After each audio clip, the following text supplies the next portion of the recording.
Assalamualaikum warahmatullahi wabarakatuh. Saudaraku yang berbahagia, sebelumnya saya ucapkan terima kasih kepada saudaraku yang telah meluangkan waktu di tengah kesibukan hari ini untuk menonton video ini.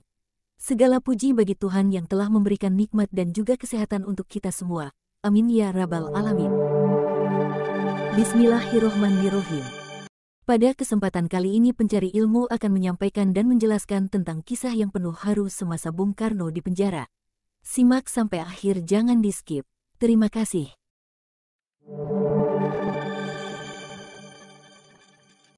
Tepat 8 bulan dari hari pembebasanku, aku kembali ditahan. Penahanan kembali ini tidak dipicu oleh satu kejadian yang khusus.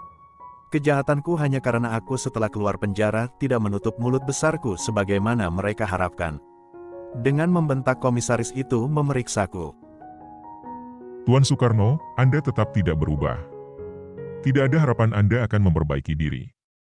Berdasarkan catatan kami, Anda menjadi orang bebas hanya beberapa jam saja ketika Anda naik kereta api menuju Surabaya, dan ketika pulang membuat masalah lagi dan sejak itu tidak pernah berhenti.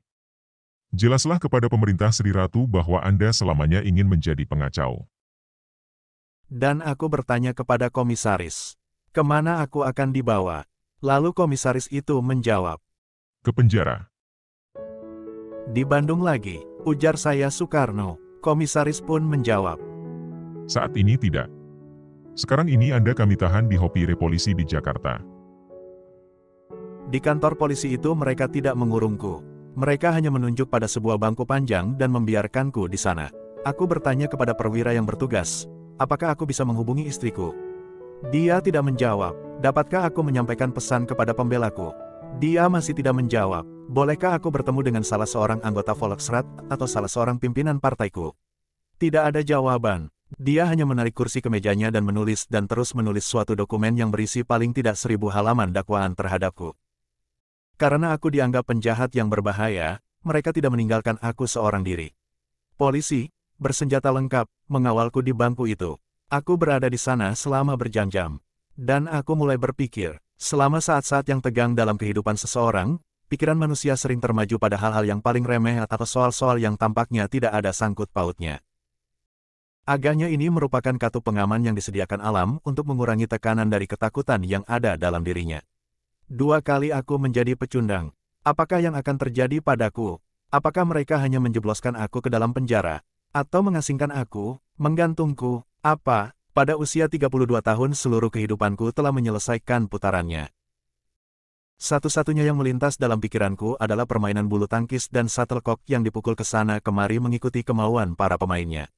Nehru yang telah 11 kali keluar masuk penjara, pernah menyamakan dirinya dengan bola bulu tangkis duduk dalam keadaan diam. Aku berkata pada diriku sendiri, tidak, Karno, engkau lebih menyerupai sebuah ranting dalam tumpukan kayu bakar yang sedang menyala. Kenapa demikian? Aku bertanya pada diriku sendiri. Karena, datang jawabannya, ranting itu turut mengambil bagian dalam menyalakan api yang berkobar-kobar, tetapi di pihak lain ia pun dimakan oleh api yang hebat itu. Ini sama dengan keadaanmu. Engkau turut ambil bagian untuk mengobarkan api revolusi, tetapi percakapan dalam batinku itu terputus dengan tiba-tiba. Jelaslah bahwa aku dapat disamakan dengan sepotong kayu bakar, karena tiba-tiba, akhirnya aku juga terbakar oleh jilatan api yang berkobar-kobar, api yang aku juga turut menyalakannya. Aku hilangkan ini dari pikiranku dan mencoba memikirkan soal yang lain. Sampai aku merasa lelah, dan tertidur di atas bangku kayu yang keras itu. Ketika langit masih gelap, mereka memasukkanku ke sebuah gerbong kereta api. Akhir dari perjalanan ini adalah Sukamiskin. Tetapi mereka tidak memiliki perasaan sentimental. Aku tidak dimasukkan ke dalam selku yang lama. Mereka mengunciku dalam sebuah sel khusus, dibuat di tengah-tengah ruangan besar yang telah dikosongkan. Di sebuah sel sempit dalam ruangan yang besar itulah aku dikurung. Dan sendirian. Selama 8 bulan aku ludup bagai seorang pertapa yang bisu. Kemudian aku harus menjawab pertanyaan-pertanyaan lagi. Jadi prosedur itu dimulai dengan melakukan penahanan, memberikan ribuan pertanyaan, lalu mengirimkan ke tempat jauh untuk selama-lamanya. Sesuai dengan hak luar biasa yang dimiliki oleh Gubernur Jenderal, tidak diperlukan lagi pemeriksaan secara teknis maupun hukum. Dengan keputusan yang diambilnya sendiri, Gubernur Jenderal memerintahkan ribuan manusia untuk dibuang jauh-jauh untuk kemudian hilang begitu saja tak tentu rimbanya. Tampaknya Soekarno akan mengalami nasib seperti itu. Tanpa diadili terlebih dulu hukuman sudah dijatuhkan kepadaku. Aku akan dibuang ke salah satu pulau yang paling jauh. Berapa lama berada di sana? Sampai jiwa dan ragaku membusuk. Aku mengira pembuangan seperti itulah yang harus kuhadapi setelah penjara, tahap selanjutnya berlangsung otomatis. Sikap pemerintah kolonial seakan-akan cukup baik terhadapku dengan membebaskanku beberapa bulan yang lalu dan aku membalas kebaikan mereka dengan kembali melakukan perbuatan yang tidak baik seperti dahulu. Muncul kesan, aku tak tahu berterima kasih. Pukul 5:30 pagi dengan gerak cepat aku dimasukkan ke dalam kereta ekspres dan dikurung dalam kamar berukuran kecil dari salah satu gerbong yang sengaja dikosongkan. 2 orang berpakaian seragam mengawalku. Seorang di dalam, seorang lagi di luar pintu. Sekalipun aku tidak melihat tanda-tanda kehadiran orang lain, aku diberitahu bahwa keluargaku pun ada dalam kereta api itu. Selain Inggit, yang disebut keluargaku itu adalah Ibu Amsi, yaitu mertuaku, dan Ratna Juami, kemenakan Inggit yang masih kecil, yang kami ambil sebagai anak angkat.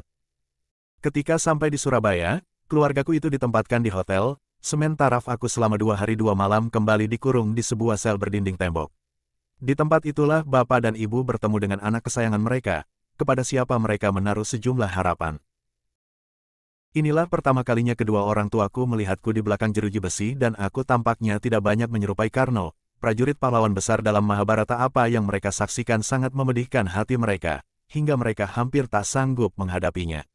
Kejadian ini sudah lebih dari 30 tahun berselang, tetapi rasa sakit yang menyentak dan pertemuan kami itu masih tetap kurasakan sampai sekarang.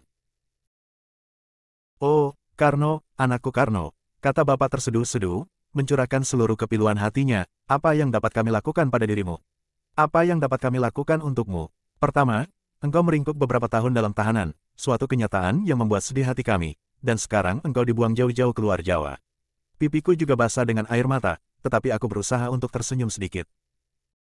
"Aku ingin memberikan sesuatu, Pak, kalau saja aku mendapat jabatan yang baik sehingga membawa kegembiraan kepada orang tuaku untuk membalas pendidikan yang telah mereka berikan padaku. Bagaimanapun, ini bukan kehendak Tuhan." Sementara air mata mengalir di wajahnya yang cantik dan lembut, ibu berbisik, sudah merupakan suratan nasib Soekarno, untuk menyusun pergerakan yang membuat dia masuk penjara, lalu dibuang. Tapi kemudian dia akan membebaskan kita semua. Soekarno bukan lagi milik orang tuanya. Soekarno sudah menjadi milik rakyat Indonesia. Kami harus menerima kenyataan ini. Kami hanya diizinkan bertemu selama 3 menit. Aku dibawa keluar sel hanya untuk menjabat tangan bapak dan mencium ibu. Kami masing-masing merasa takut kalau pertemuan ini akan memisahkan kami untuk waktu yang lama. Kami takut kalau perpisahan yang berlangsung singkat itu merupakan saat terakhir untuk dapat saling memandang wajah satu sama lain. Hari berikutnya, dengan suara roda yang mencuit-cuit selagi melalui tikungan, aku dilarikan ke pelabuhan di mana orang berjejal-jejal berbaris untuk mengucapkan selamat jalan dengan lambaian bendera-bendera merah putih dari kertas yang mereka buat sendiri. Dengan diapit 2 orang reserse di kiri dan kanan, aku dibawa naik ke atas kapal barang dan dimasukkan ke sebuah kamar kelas 2 di sebelah kandang ternak. 8 hari kemudian kami sampai di tempat tujuan Flores, pulau yang terpencil.